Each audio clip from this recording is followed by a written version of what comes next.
மஞ்சள் மஞ்சள் பொதுவா நல்ல காரியங்கள் ஸ்டார்ட் பண்றதுக்கு முன்னாடி இந்த மஞ்சள் எடுத்து வச்சு தான் ஸ்டார்ட் பண்ணுவாங்க. நம்ம வீட்டில் கூட நம்ம அம்மா அக்கா தங்கைகள் நமக்காக நாம நல்லா இருக்கணும்ன்றதுக்காக மஞ்சள் புடவை கட்டிக்கிட்டு தான் வேண்டிக்குவாங்க. அப்படி அந்த மஞ்சள்னாலே ஒரு தனி வைப்பு தாங்க. நம்ம கொடியில கூட அந்த வைப்ரண்டான அந்த எனர்ஜெட்டிக்கான அந்த மஞ்சள் இருக்குமே, அந்த மாதிரி மங்களகரமான மஞ்சள் விளையிற பூமி தான் இந்த ஈரோடு பூமி. இங்க வந்து மஞ்சளை பத்தி பேசாம வேற எங்க போய் பேசுறது? அது மட்டும் இல்ல, இங்க ஒரு மகத்தான ஒரு மனிதரை பத்தி நம்ம பேசி ஆகணும். இந்த ஈரோடு மண் விவசாயத்துக்கும் பேர் போன மண். இங்க நடக்கிற அந்த விவசாயத்துக்கு மிக முக்கியமான ஒரு கவசமா இருக்கிறது என்ன தெரியுமா? காலிங்கராயன் அணை, காலிங்கராயன் கால்வாய். காலிங்கராயன் அணை கட்டினதுலையும் கால்வாய் வெட்டினதுலையும் உயிரான உணர்வு பூர்வமான நிறைய விஷயங்கள் இருக்குது. அப்படி அந்த ப்ராசஸ்ல அவர் அந்த அணை கட்டும் போதும் கால்வாய் வெட்டும் போதும் ரொம்ப சோர்வடைஞ்சிட்டாராம். அப்ப அவங்க அம்மா அதை பார்த்துட்டு சொன்னாங்களாம், மகனே காளிங்கா, தயிர் வித்த காசு தாழ்வாரம் வரைக்கும் இருக்குது, மோர் வித்த காசு முகுடம் வரைக்கும் இருக்குது, அதை எடுத்துக்கிட்டு போய் அணைய கட்டியா கால்வாய வெட்டியான்னு சொல்லி தைரியம் கொடுத்தாங்களாம். பெத்த அம்மா கொடுக்கிற அந்த தைரியம் இருக்கு பாருங்க, அதை தாண்டி வேற எதுவுமே கிடையாதுங்க. ஒரு மனுஷனால எதையும் சாதிச்சு காட்ட முடியும். அப்படி ஒரு தைரியத்தை தான் இப்ப நீங்க என்னுடைய அம்மா அக்கா தங்கைகள் நண்பா நண்பிகள் தோழர்கள் எல்லாரும் எனக்கு கொடுத்திருக்கிறீங்க. அதே தைரியத்தை, அதே துணையா என் கூட நிக்கிறீங்க. இதை எப்படி நம்ம பிரிச்சு விடலாம்? இதை எப்படி நம்ம கெடுக்கலாம்? என்னெல்லாம் அவதூறுகள் நம்ம விஜய் மேல சொல்லி மக்களை நம்ப வைக்கலாம்? என்னெல்லாம் சூழ்ச்சிகள் நம்ம விஜய் மேல பண்ணி மக்களை நம்ப வைக்கலாம்? இப்படி சூழ்ச்சிகளை மட்டுமே நம்பி பொழப்ப நடத்துற சில சூழ்ச்சிக்கார கூட்டங்கள் இதை தொடர்ந்து செஞ்சுக்கிட்டு தான் இருக்கு.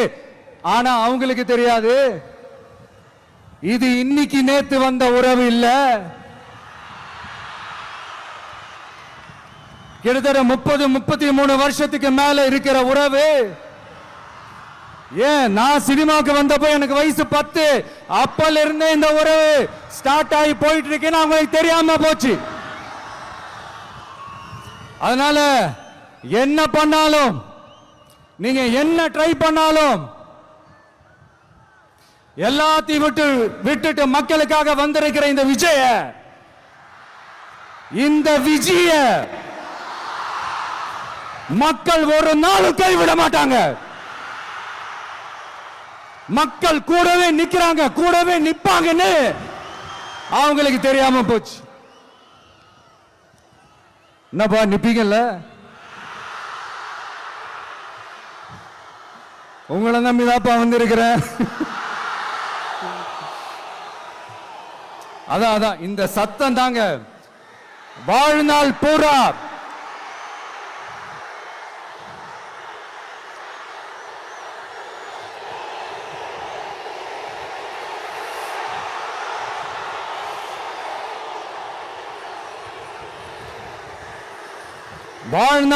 உங்களுக்கு நன்றியோடவே இருப்பேன்.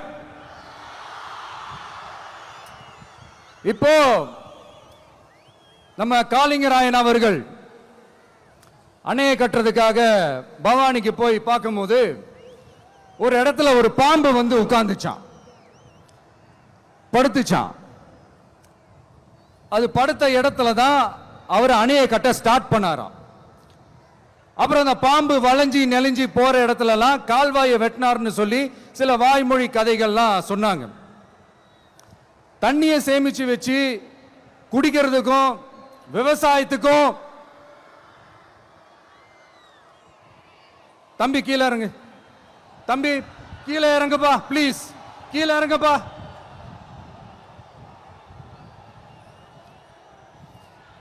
Okay, thank you thank you. கீழே இறங்குங்க, கீழே இறங்குப்பா. நீ இறங்கினாதான் முத்தம் கொடுப்பேன்.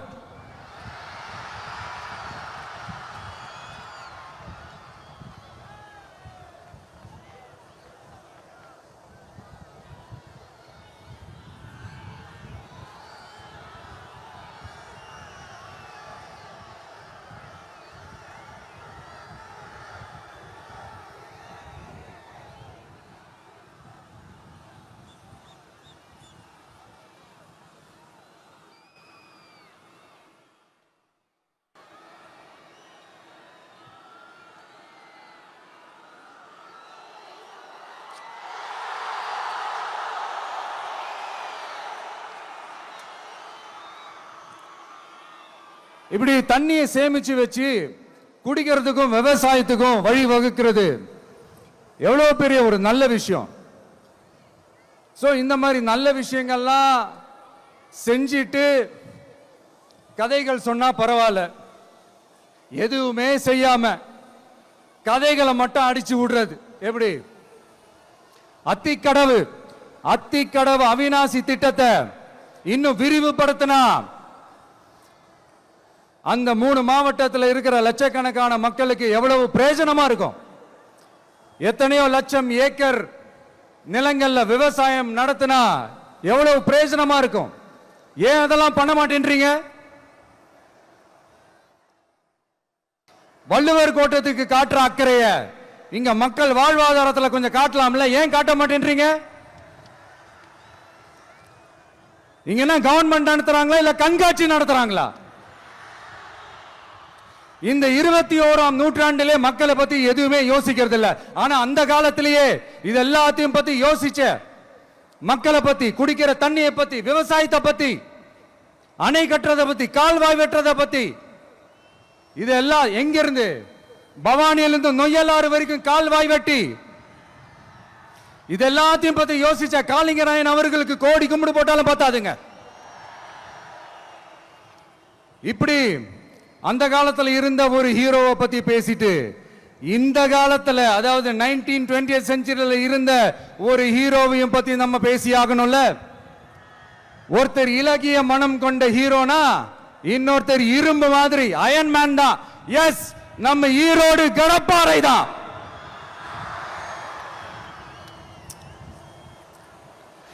ஒட்டுமொத்த தமிழ்நாட்டையே திருப்பி போட்ட சீர்திருத்த நெம்புகோல். ஈரோடு மாவட்டத்தில் பிறந்த அவர்தான் இந்தியாவுக்கே இடஒதுக்கீடு சம்பந்தமான அரசியல் சட்டத்தை திருத்தறதுக்காக போராட்டம் நடத்தினவர் யாரு? நம்ம தந்தை பெரியாரு. 100 வருஷத்துக்கு முன்னாடியே வகுப்பு வாரி பிரதிநிதித்துவம் வேணும்னு கேட்டவர். அன்னைக்கும் சரி இன்னைக்கும் சரி ஒரு ஆச்சரியத்தோட பார்க்கக்கூடிய ஒரு மனிதர், நம்மளுடைய கொள்கை தலைவர். அப்ப அண்ணாவும் எம்ஜிஆரும் யாரு? பெரியார் அவர்கள் கிட்ட இருந்து எங்களுக்கு தேவையான கொள்கைகளை எடுத்துக்கிட்டோம்.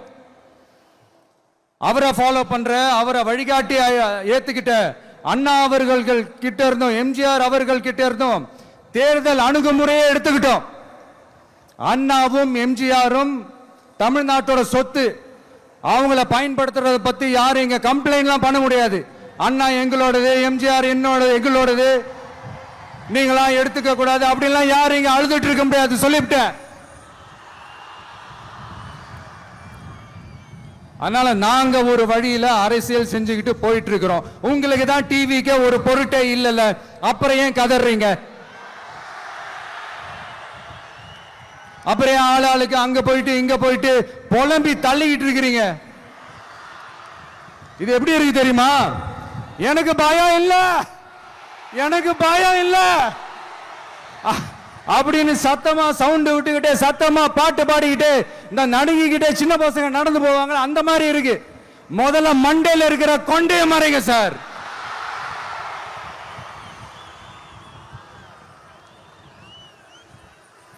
சும்மா மாறு வேஷத்துல மறு வச்சுக்கிட்டு மீடியா ஆளு ரேடியோ ஆளுன்னு இவங்க ஆளுங்களே மாத்தி மாத்தி அனுப்பிக்கிட்டு இதெல்லாம் என்ன மக்களுக்கு தெரியாதுன்னு நினைச்சிட்டு இருக்கீங்களா? மக்கள் எல்லாத்தையும் உன்னிப்பா கவனிச்சிட்டு இருக்காங்க. அதனாலதான் சொல்றேன், உங்களுக்கு நீங்க கொள்ளையடிச்சு வச்சிருக்கிற காசு தான் துணை. ஆனா எனக்கு என் மேல எல்லையில்லா பாசம் வச்சிருக்கிற இந்த மாசு தான் துணை.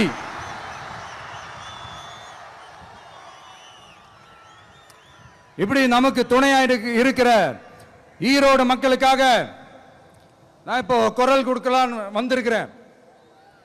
சரி, இப்ப விஷயத்துக்கு வருவோம். பெரியார் அவர்கள் கிட்ட இருந்த அந்த செல்வாக்கையும் அந்த பதவிகளையும் அந்த பவரையும் வச்சுக்கிட்டு அவர் என்ன சொன்னார் தெரியுமா? இவ்வளவு செல்வாக்கு, இவ்வளவு பதவிகள், இவ்வளவு பவர் இருந்தோம் நான் ஒரு 5 பைசா காசு சம்பாதிச்சிருப்பேனா? எனக்கோ இல்ல என் குடும்பத்துக்கோ பட்டங்கள் வேணும், பதவி வேணும்னு ஏதாவது கேட்டிருப்பேனா? இல்ல ஏதாவது லாபம் பார்த்திருப்பேனா? இல்ல எதுக்காவது ஆசைப்பட்டிருப்பேனா? ஆனா அவர் பேரை சொல்லிக்கிட்டு அவருடைய கொள்கையை ஃபாலோ பண்றதா சொல்லிக்கிட்டு இப்ப ஆட்சியில இருக்கிறவங்க என்னெல்லாம் செய்யறாங்கன்னு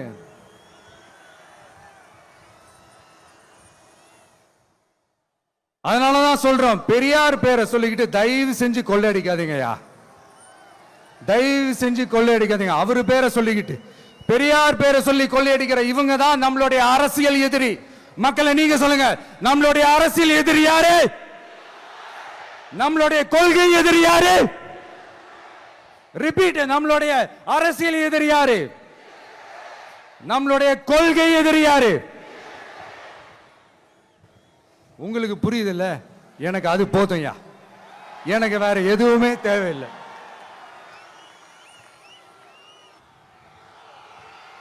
உங்களுக்கு நம்மளை பத்தி நம்ம அரசியலோட நீங்க எல்லாரும் என்னோட அரசியலோட கனெக்டடா இருக்கீங்கன்றது ரொம்ப தெளிவா தெரியுது. அதனால எனக்கு அது போதும். அதனாலதான் எதிரிகள் யாருன்னு சொல்லிட்டு களத்துக்கு வந்திருக்கிறோம். அதனால அவங்கள மட்டும் தான் எதிர்ப்போம். அதுவும் அந்த எதிரிகள் யாரு இப்போ இங்க 2026 சட்டமன்ற தேர்தலில் களத்தில் இருக்கிறாங்களோ அவங்கள மட்டும் தான் எதிர்ப்போம். சும்மா களத்திலே இல்லாதவங்களையும் களத்துக்கும் அவங்களுக்கும் சம்பந்தமே இல்லாதவங்களையும் எதிர்க்கிற ஐடியாலாம் இல்ல பாஸ். நீங்க கேட்கிறீங்கன்றதுக்காக எல்லாம் எதிர்த்துட்டு இருக்க முடியாது பாஸ். எங்களுக்கு நிறைய வேலை இருக்குது.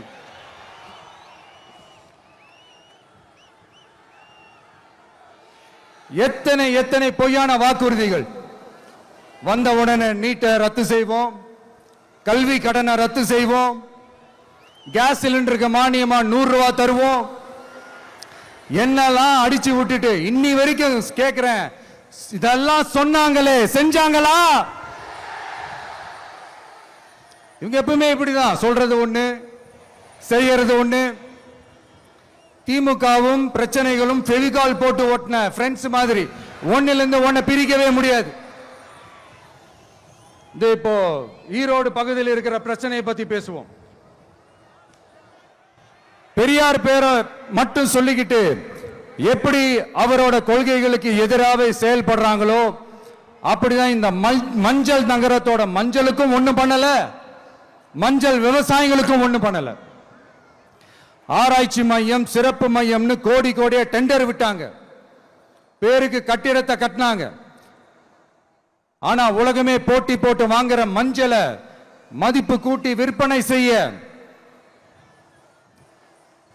அதாவது அதோட வேல்யூ இன்க்ரீஸ் பண்ணி நம்ம விவசாயிகளுக்கும் இந்த மாவட்ட மக்களுக்கும் நன்மை செய்ய இதுவரைக்கும் என்ன செஞ்சிருக்காங்கன்னு யோசிச்சு பார்த்தா ஒரு பெரிய ஜீரோ தான். கரும்பு நெல்லுக்கு அரசாங்கம் விலை பிக்ஸ் பண்றாங்க, அதையும் ஒழுங்கா பண்றதில்ல, ஒவ்வொரு முறையும் பிரச்சனை. அங்க நெல் கொள்முதல் செய்யறதுல ஊழல். சரி, நாம கஷ்டப்பட்டு விளைய வச்சது வீணா போக கூடாதுன்னு நினைச்சு நம்ம விவசாயிகள் கேட்கிற லஞ்சத்தை கொடுத்தாலும் அதுக்கப்புறம் கூட அந்த கொள்முதல் ஒழுங்கா நடக்கிறது இல்லை. அதையும் தாண்டி ஏதோ ஒரு விலை விவசாயிகளுக்கு கிடைக்குது.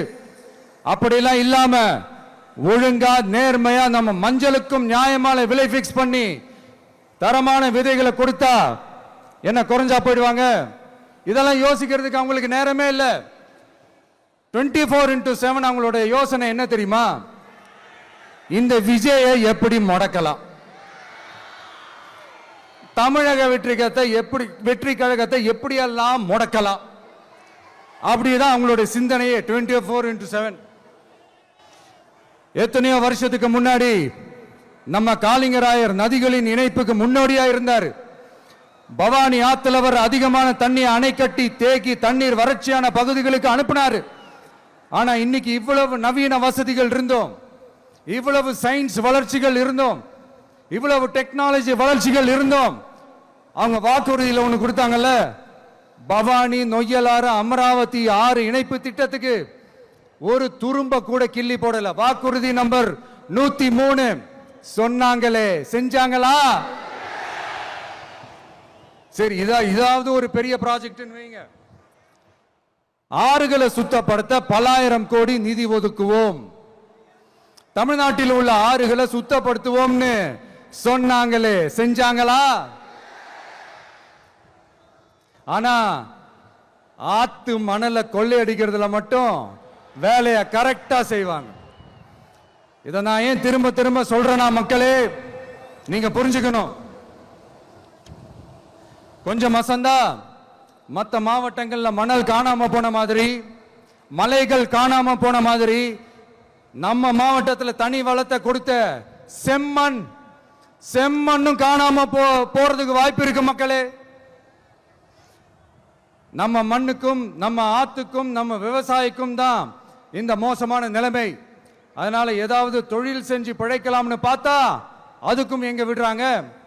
தொழில்னு பார்த்தா 30% நெசவாளர்களுக்கு கூலி பாக்கி. அரசாங்கம் நம்ம நெசவாளர்கள் கிட்ட இருந்து கொள்முதல் செய்த வேட்டி சேலைக்கான கூலியை கூட போராடித்தான் வாங்க வேண்டியதா இருக்குது. அது சலுகையோ உதவியோ நலத்திட்டமோ கிடைக்காது. நம்ம உழைப்புக்கான ஊதியம், நம்மளோட உரிமை, அதுக்கே போராட வேண்டிய நிலையில தான் இந்த அரசாங்கம் நம்மளை வச்சிருக்கு. நல்லா பார்த்துக்கங்க மக்களே, உரிமைக்கு குரல் கொடுத்தவங்க தான் இவங்க. சிறு குறு தொழில்கள் பீக் ஹவர்ஸ் சார்ஜ்னு கரண்ட்டுக்கு அநியாய விலை வச்சு அதையும் செய்ய விடாம நம்மளை முடக்கிறாங்க.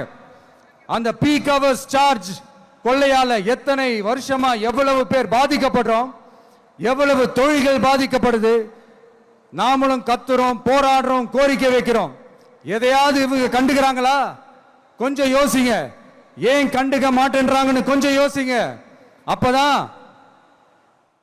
அப்போதாங்க பிரைவேட்ல அதிக விலைக்கு கரண்ட் வாங்க முடியும், அதுக்கு டெண்டர் விட முடியும். அப்படி டெண்டர் விட்ட மேட்டர்ல எல்லாம் என்ன நடக்கும்னு உங்களுக்கும் தெரியும், எனக்கும் தெரியும், நம்ம எல்லாருக்குமே தெரியும். இந்த மாதிரி ஈரோடுல மட்டும் இல்ல, எந்த மாவட்டத்துக்கு போனாலும் பிரச்சனைகள் மேல பிரச்சனைகள் தான். அதையெல்லாம் தீக்கிறதுக்கு ஒரு சொல்யூஷன் கூட சொல்லாம இதுல வேற பெருமையா மாடல் அரசுங்கிறது இல்ல. நான் கேட்கிறேன், கூச்சமா இல்ல?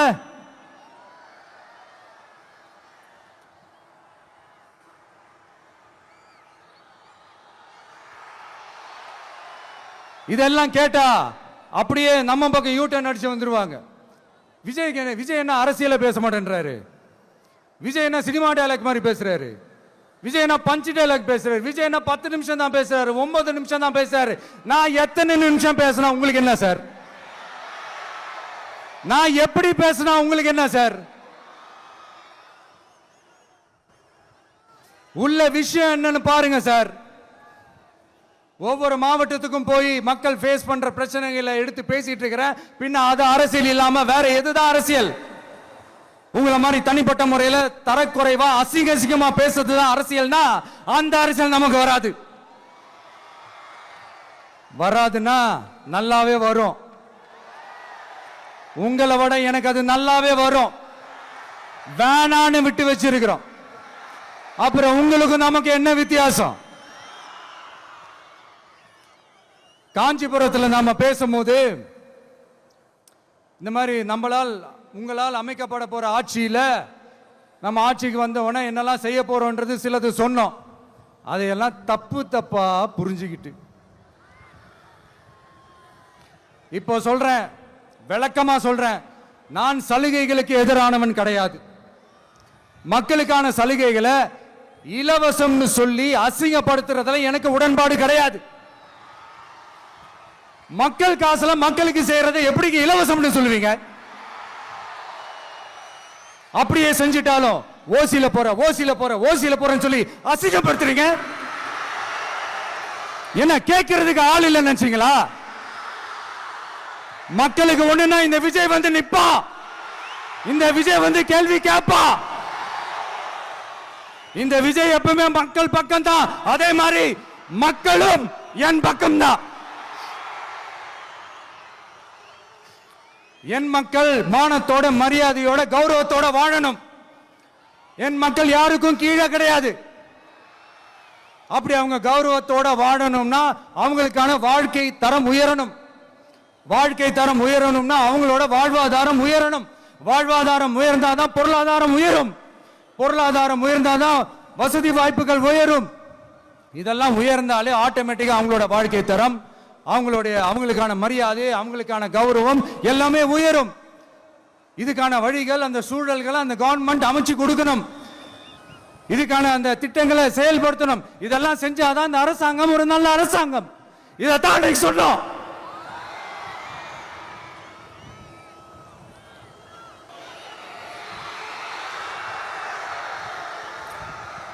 இதைத்தான் இன்னைக்கு சொன்னோம். உடனே சொன்னா மட்டும் போதுமா? எப்படி செயல்படுத்துவீங்க? நாங்க என்ன வாயிலேயே வடை சுடுறதுக்கு டிஎம்கேவா? டிவி கேடா?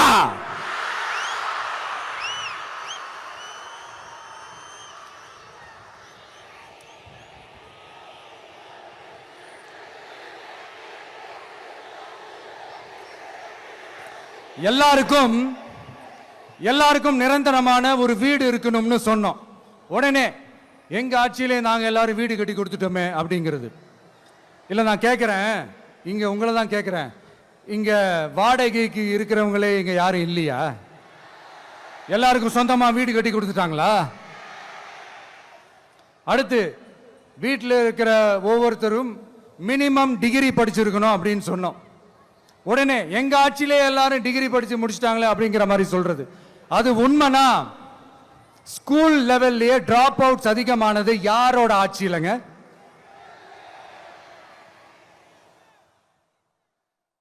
பசங்க பிள்ளைங்க யாரும் ஸ்கூல்ல சேரலன்னு சொல்லிட்டு எனக்கு தெரிஞ்சு 207 கவர்மெண்ட் ஸ்கூல்ஸ் மூடினது யாரோட ஆட்சியிலங்க? இதுல கல்வியில் சிறந்த தமிழ்நாடுன்னு டிராமா வேற. அடுத்து குடும்பத்தில் ஒருத்தருக்கு நிரந்தரமான வருமானம் வரணும், வேலை வாய்ப்பு கிடைக்கணும் அப்படின்னா நாங்க கொடுக்காத வருமானமா, நாங்க கொடுக்காத வேலையா அப்படிங்கிறது. எத்தனையோ லட்சம் காலி பணியிடங்கள் நிரப்புவோம்னு வாக்குறுதி கொடுத்துட்டு ஆட்சிக்கு வந்தீங்கல்ல, எத்தனை லட்சம் காலி பணியிடங்களை நிரப்புனீங்க? அட்லீஸ்ட் 1 லட்சம் காலி பணியிடங்களாவது நிரப்புனீங்களா? இதெல்லாம் சொல்லிட்டு மக்களை ஏமாத்துறது யாரோட ஆட்சியிலங்க? அடுத்து ரொம்ப முக்கியமா, பெண்களுக்கு பாதுகாப்பு இல்ல, சட்டம் ஒழுங்கு சரியா இல்லைன்னு சொன்னா தமிழ்நாட்டில் பெண்கள் பாதுகாப்பு தான் அதிகமா இருக்குதான். நீங்க சொல்லுங்க மக்களே, பெண்கள் பாதுகாப்பு இருக்கு? சட்டம் ஒழுங்கு சரியா இருக்கு? அவங்க சொல்றது உண்மையா? அவங்க சொல்றதை நீங்க ஏத்துக்கிறீங்களா? சத்தமா கேக்குதா சார்? இதுதான் ரியாலிட்டி, இதுதான் நிஜம். நம்மளுடைய ஆட்சியில சட்டம் ஒழுங்குல சமரசமே இருக்காது. அதனாலதான் இவ்வளவு ஸ்ட்ராங்கா சொல்றோம், தைரியமா இருங்க மக்களே. இந்த மாதிரி விஷயங்கள்லாம் நம்ம மக்கள் கிட்ட எடுத்து சொன்னா உடனே இந்த இது எடுத்துட்டு வந்துருவாங்க.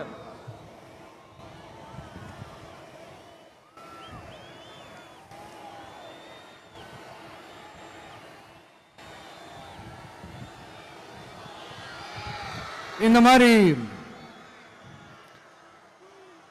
இதெல்லாம் என்னென்ன செய்ய போறோன்றது சிலதெல்லாம் காஞ்சிபுரத்தில் சொன்ன மாதிரி சொன்னா எல்லாத்தையும் தப்பு தப்பா திருச்சி பேசிக்கிட்டு அவதூறு பரப்பிக்கிட்டு நான் கூட யோசிப்பேன். எம்ஜிஆர் அவர்களும் மேடம் ஜெயலலிதா மேடம் அவங்களும் ஒரே வார்த்தையில சொல்லி இந்த திமுகவை காலி பண்ணாங்கல்ல. நான் கூட யோசிப்பேன், ஏன் இவ்வளவு ஹார்ஷா பேசுறாங்க, ஏன் இவ்வளவு ஹார்ஷா அவங்கள திட்டுறாங்கன்னு யோசிச்சது உண்டு. இப்பதானே புரியுது. அவங்க ரெண்டு பேரும் சொன்னதை இப்ப நானும் ரிப்பீட் பண்றேன். திமுக ஒரு தீய சக்தி, திமுக ஒரு தீய சக்தி, திமுக ஒரு தீய சக்தி, திமுக ஒரு தீய சக்தி, தீய சக்தி, தீய சக்தி, தீய சக்தி. என் நெஞ்சில் குடியிருக்கும் ஈரோடு மக்களே,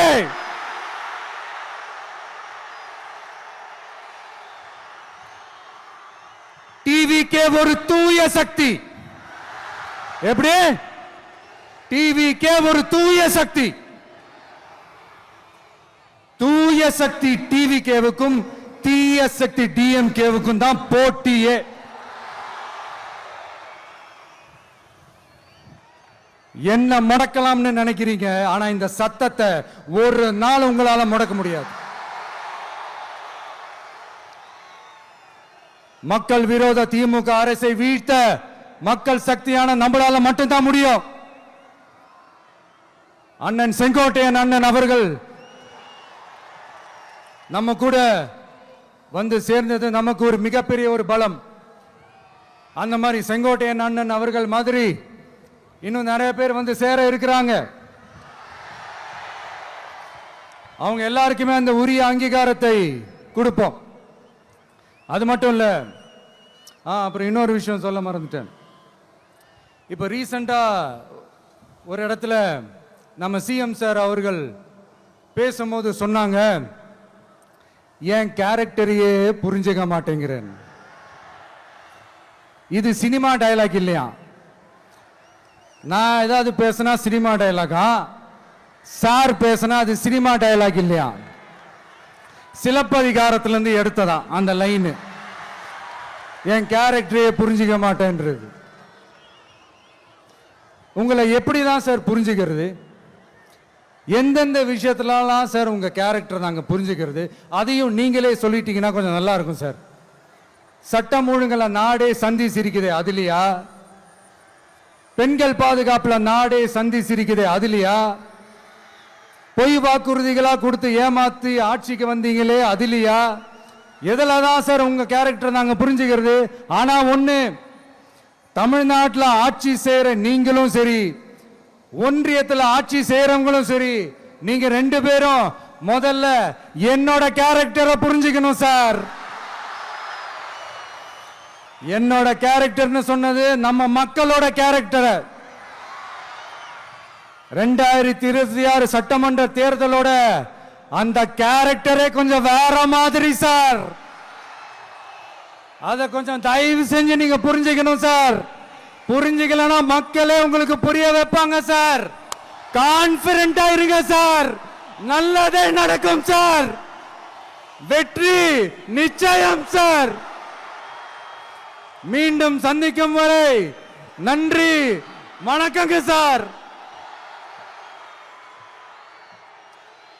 நண்பா, நண்பிகள், இங்க வந்து எல்லாம் வந்து பார்த்தோம், எல்லாம் நல்லபடியா நடந்தது.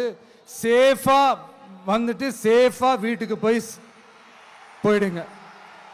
எனக்கு எல்லாத்தையும் விட நீங்க தான் எனக்கு முக்கியம். தயவு செஞ்சு சேஃப்டியா போயிட்டு வாங்க. ஒரு ஈரோடு செல்ஃபி ஒன்று எடுப்போமா?